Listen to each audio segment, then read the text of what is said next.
Bismillahirrahmanirrahim.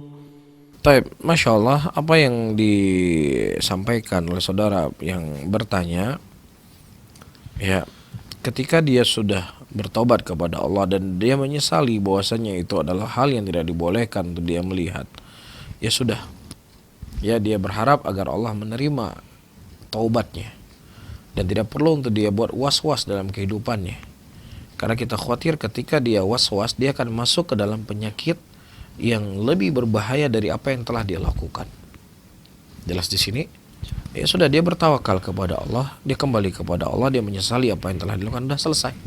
Dia tutup rapat-rapat, sehingga jangan kemudian dia berpikir Allah nggak mengampuni dosa saya.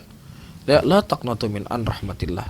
Jangan kita itu kunut, merasa cukup dari rahmatnya Allah. Allah itu memiliki rahmat yang sangat luas.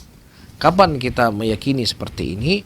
Ketika kita dalam keadaan sudah bertobat dari dosa kita. Jangan seseorang dalam keadaan bermaksiat, dia berbuat kezaliman, wah, rahmatnya Allah luas kepada saya. Ini namanya orang yang magrur, tertipu. Allah alam bisawab.